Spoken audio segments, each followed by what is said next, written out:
Et bonjour les petits loups. Bon, allez, aujourd'hui on fait l'extraction de l'alcoolature de l'Artemisia annua. En fait, d'après le site Altea Provence, vous pouvez au bout de 15 jours commencer à extraire votre alcoolature. Bon, il s'avère que moi j'ai laissé 3 semaines parce que j'ai pas eu le temps de toute façon de faire cette extraction et de tourner la vidéo. Tous les jours, je venais faire un petit geste comme ceci sur mon bocal, mais surtout, je le retournais plusieurs fois dans la journée. Si vous avez vu l'autre vidéo, vous savez que je laisse mes alcoolatures à côté de mes assiettes. J'accède à mon placard d'assiettes au moins 3 fois par jour, ce qui fait que chaque fois que je vois mon alcoolature, hop, demi-tour. Ce qui fait que la plante n'a pas le temps de noircir en surface. Parce que quand la plante noircit en surface, ça veut dire qu'elle s'oxyde et ça nuit à la qualité de votre alcoolature. Cela dit, ça ne fait pas une alcoolature complètement foutue. Vous inquiétez pas pour ça non plus. Donc cette alcoolature, c'est celle que j'ai fait avec du 1 pour 5. Bien évidemment, cette alcoolature est aussi efficace sur un certain plan. Donc pour ceux qui auraient suivi la recette du 1 pour 5, j'en suis désolée, mais ne jetez pas votre alcoolature. Justement, faites-vous en cure, au contraire. Cette alcoolature, je l'ai bien activée. Ce qui fait que je trouve, j'ai mis beaucoup plus d'énergie, voire même d'intention sur les résultats de cette alcoolature. Ce qui fait que je suis à peu près sûre qu'elle sera efficace. Je la testerai, mais ça fait aucun doute pour moi.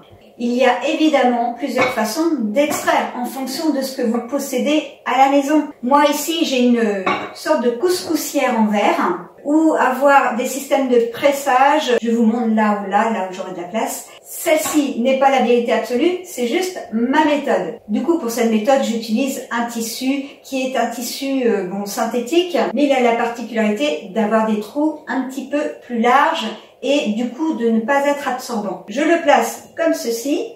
Hop. On va venir ouvrir notre bocal.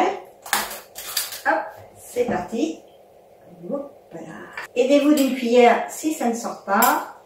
En allant tout doucement. Vous voyez comme c'est bien compacté. Hop.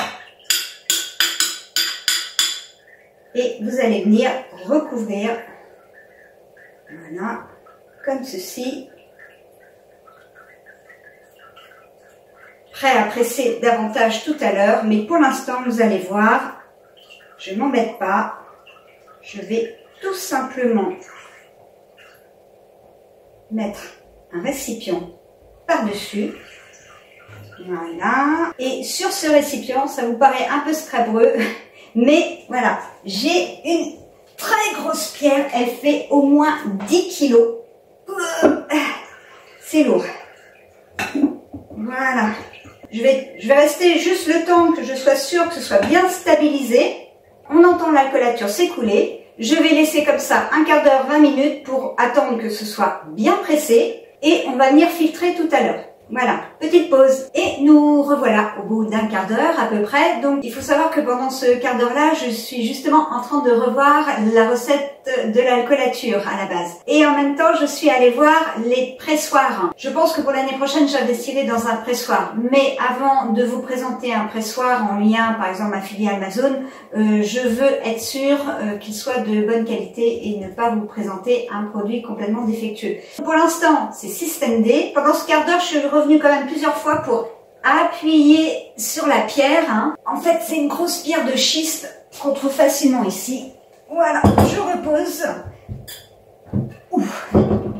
Le but, en fait, de faire ce premier pressage avec la pierre, c'est simplement d'envoyer le liquide vraiment au bas. Il est évident que c'est pas suffisant pour tout presser. Maintenant, je vais faire le reste en tournant à la main du plus que je peux. Malheureusement, Loïc n'est pas avec moi, je vais le faire toute seule, mais j'aurais préféré que ce soit lui quand même. Parce que là, faut être costaud. Le but, c'est d'obtenir quelque chose. Maintenant qu'on s'est assuré que le liquide est bien arrivé plutôt à ce niveau-là, on va continuer à tourner notre filet. N'ayez pas l'idée de laisser la pierre toute une nuit, parce que sinon votre alcool va s'évaporer, c'est pas le but.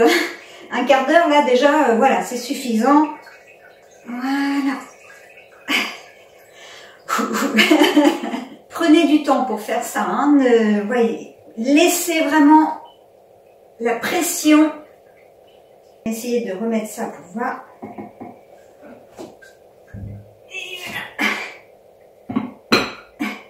Système D.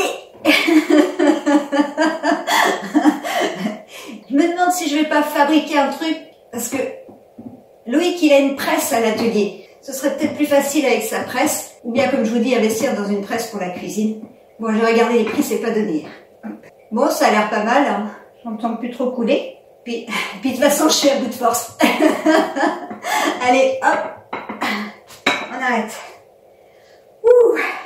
Pour vous montrer la couleur du produit, j'ai préféré prendre une bouteille transparente. Chez vous, essayez plutôt de prendre une bouteille teintée. Sauf si, bien sûr, vous mettez votre bouteille à l'abri de la lumière. Hein. C'est simplement qu'il faut qu'elle soit dans le noir. Moi, elle va être dans un placard, donc il n'y a pas de souci.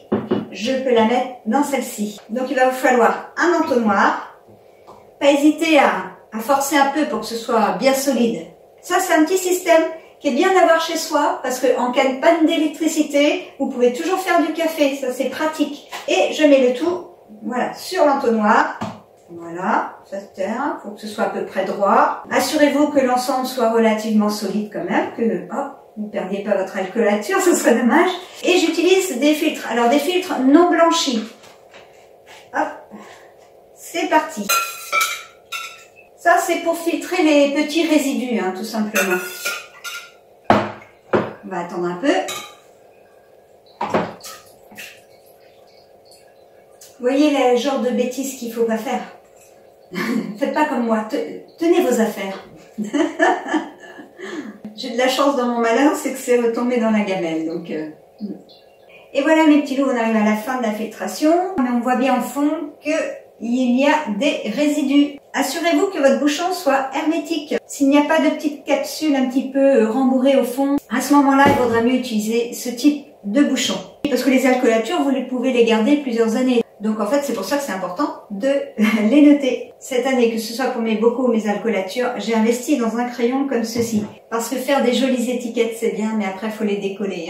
Pourquoi je me lance pas dans les posologies? Parce que je ne suis pas professionnelle, ni naturopathe, ni herboriste, comme je vous ai dit. Donc, je préfère m'abstenir de ça pour éviter de toute façon une quelconque poursuite, on ne sait jamais. Personnellement, je prends 2 cuillères à soupe par jour, mais je préfère que vous alliez vérifier cette information. Bon, au niveau du goût, ça n'a pas changé, c'est comme l'année dernière. C'est pas extra, mais voilà, l'important c'est que ça vous soigne. Ce n'est pas un produit magique. C'est pas en une seule prise que vous allez avoir des résultats. Donc, respectez bien le temps de cure, ok? Prenez soin de vous mes petits loups et je vous dis à très bientôt. Ciao, ciao!